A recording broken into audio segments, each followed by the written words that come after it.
আসসালামু আলাইকুম দর্শক, আপনারা সবাই জানেন যে 25 ডিসেম্বর 2025-এ বাংলাদেশ জাতীয়তাবাদী দল বিএনপির ভারপ্রাপ্ত চেয়ারম্যান তারেক রহমান এসেছেন এবং তারেক রহমান দেশে আসার পরপরই এই দেশের নির্বাচনী অনেকটা ধোঁয়াশা কেটেছে। এই দেশে অনেকটাই নির্বাচনী বাতাস এবং বলাই যেতে পারে যে অনেকটা অঘোষিত জায়গায় থেকে তারেক রহমান তার একক নেতৃত্ব প্রতিষ্ঠার একটা পথ সুগম হলো এবং নির্বাচনের মধ্যে দিয়ে অন্তত এখনকার যে সিচুয়েশন, অনির্বাচিত সরকারের সিচুয়েশন, সেটা হয়তো একটা ধোঁয়াশা কাটতে পারে। কিন্তু তার পরদিনেই আবার যেন একটা হঠাৎ ধাক্কা বিষয়।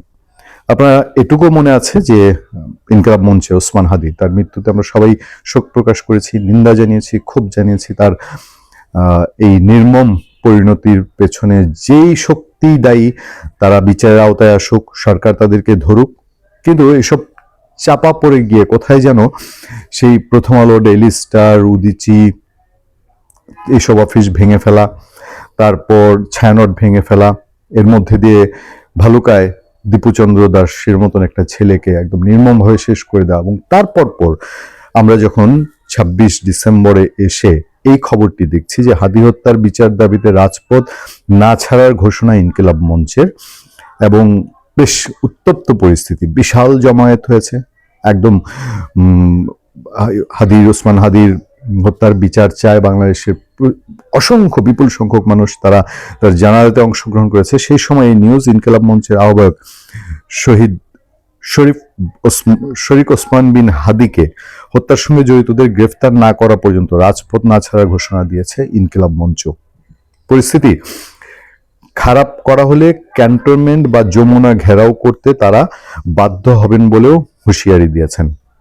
যেটা আপনাদেরকে বলছিলাম যে পরিস্থিতি হঠাৎ একটা উত্তপ্ত অবস্থার দিকে কিনা। শুক্রবার বিকেলে ইনকিলাব মঞ্চ ফেসবুকে দেয়া এক স্ট্যাটাসে বাংলাদেশ জনগণকে ওসমান হাদি হত্যার বিচারের দাবিতে শাহবাগে এসে অবস্থান করার আহ্বান জানিয়েছে। পূর্ব ঘোষণা অনুযায়ী হাদি হত্যার বিচারের দাবিতে আজ শুক্রবার জুমার নামাজের পর শাহবাগ অবরোধ করে বিক্ষোভ কর্মসূচি শুরু করে ইনকিলাব মঞ্চ। এই কর্মসূচিতে যোগ দিয়েছেন বিভিন্ন শ্রেণী পেশার মানুষও।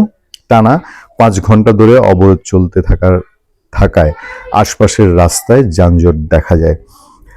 আজকের কর্মসূচিতে ইনকিলাব মঞ্চের সদস্য সচিব আব্দুল্লাল জাবের বলেন, যতক্ষণ পর্যন্ত শহীদ হাদি হত্যার পেছনে যারা জড়িত, যারা পরিকল্পনাকারী, হত্যাকারী, তাদের সবাইকে গ্রেফতার না করা পর্যন্ত আমরা রাজপথ ছাড়ছি না। আমাদের আর ঘরে ফিরে যাওয়ার সুযোগ নেই। আজকে শাহবাগ অবরোধ করেছে, আগামীকালও করা হবে। সারা বাংলাদেশ থেকে জনতা আসছে।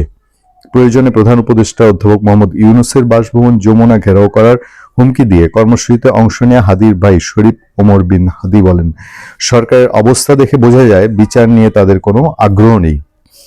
ওসমান হাদির বিচারের দাবি এখন বাংলাদেশে 18 কোটি মানুষের দাবি। আমরা রাজপথে নেমেছি, বিচার না হওয়া পর্যন্ত আমরা ঘরে ফিরবো না। আমরা কিন্তু আরো কঠিন কর্মসূচি ঘোষণা করতে বাধ্য হব। রাষ্ট্রের পরিস্থিতি খারাপ হওয়ার আগেই বলে দিতে চাই, আমাদের বাধ্য করবেন না ক্যান্টনমেন্ট বা যমুনা ঘেরাও করতে।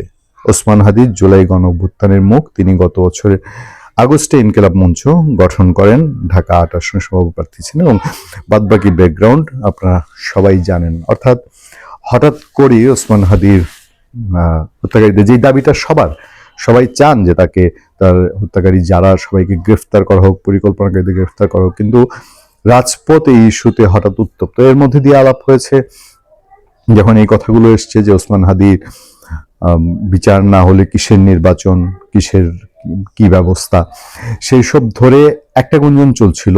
দেখা যাক এই পরিস্থিতি আসলে কোন দিকে মোড় নেয়। ভালো থাকবেন, সুস্থ থাকবেন। আপনাদের সাথে আমি আতিক রহমান, পূর্ণিয়া।